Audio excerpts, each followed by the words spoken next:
السلام علیکم ورحمۃ اللہ وبرکاتہ۔ الحمد للہ رب العالمین والصلاة والسلام علی سید الانبیاء والمرسلین وعلی آلہ واصحابہ اجمعین، اما بعد فقد قال اللہ تبارک وتعالی فی القرآن المجید والفرقان الحمید، فاعوذ باللہ من الشیطان الرجیم، بسم اللہ الرحمن الرحیم۔ وَلِلَّهِ عَلَى النَّاسِ حِجُّ الْبَيْتِ مَنِ اسْتَطَاعَ إِلَيْهِ سَبِيلًا۔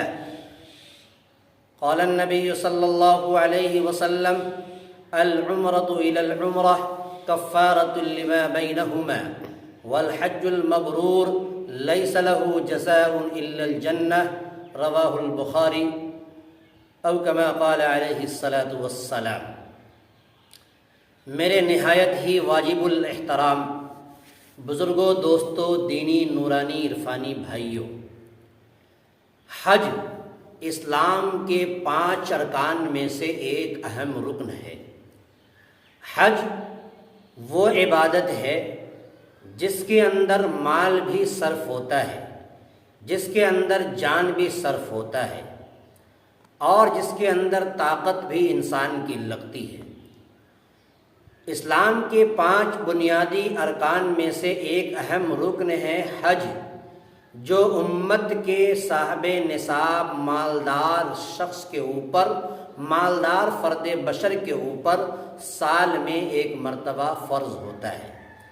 اللہ تبارک و تعالیٰ نے بے شمار عبادتیں پیدا فرمائی ہیں، ہر ایک عبادتیں اپنے اپنے وقت پر ادا کی جاتی ہے،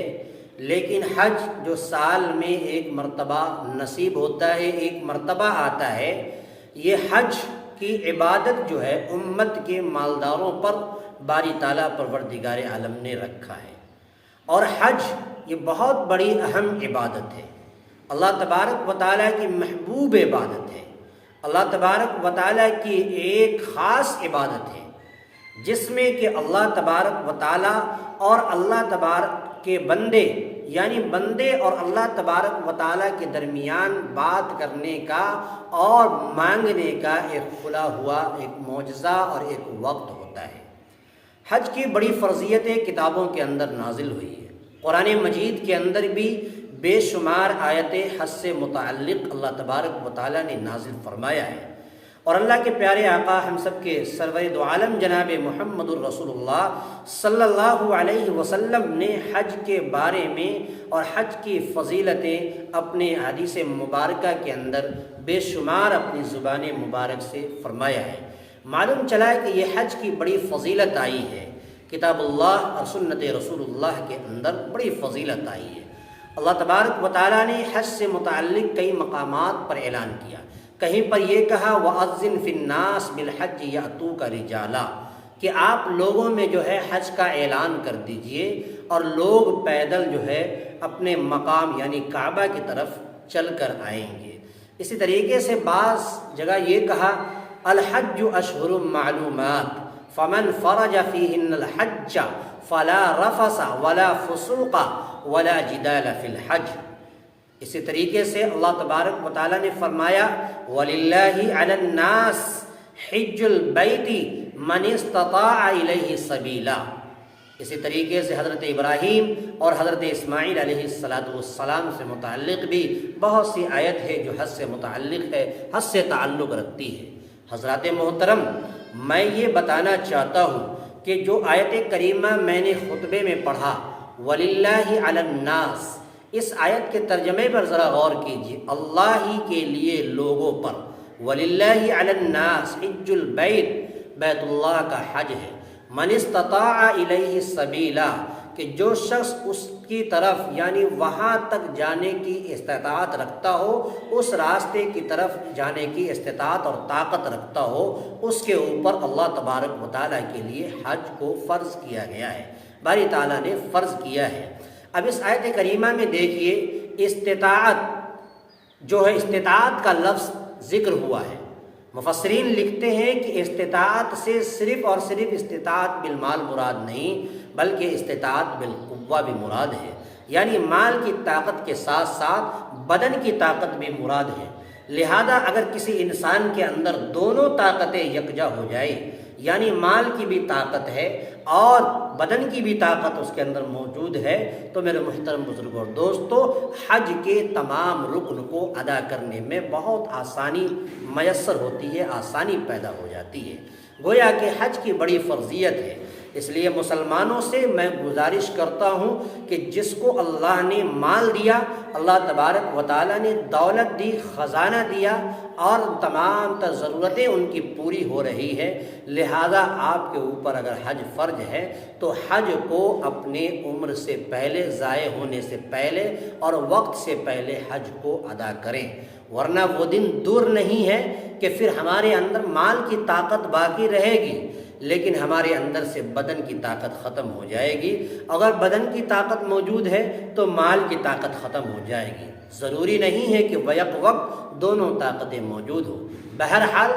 جو حالات جو بھی ہو، اگر مال اللہ نے دیا ہے تو حج فرض ہے۔ حج کی بڑی فضیلتیں آئی ہیں، ہم سب کے آقا و مولا جناب محمد الرسول اللہ صلی اللہ علیہ وسلم نے ارشاد فرمایا، العمرۃ الی العمرہ کفارۃ لما بینہما، کہ اگر کوئی شخص عمرہ ادا کرتا ہے تو ایک عمرہ دوسرے عمرے کے درمیان، دوسرے عمرے تک جو ہے ان دونوں کے درمیان جو ہے وہ کفارہ ہوتا ہے، گناہوں کا کفارہ ہو جاتا ہے۔ اسی طریقے سے اللہ کے رسول نے آگے فرمایا، والحج المبرور لیس لہ جزاء الا الجنہ، اور حج مبرور اس کا کوئی بدل نہیں ہے سوائے جنت کے۔ اگر حاجی اللہ تبارک و تعالیٰ کی رضا کے لیے خلوص اور للہیت کے ساتھ صرف اور صرف اس کے اندر اللہ کی رضا مقصد ہو، دکھاوا، ریاکاری، فسق و فجور سے عاری اور خالی ہو، تو یقیناً اللہ تبارک و تعالیٰ ایسے حاجی کو حج مبرور عطا فرماتا ہے، اور حج مبرور کا بدلہ صرف اور صرف جنت ہے۔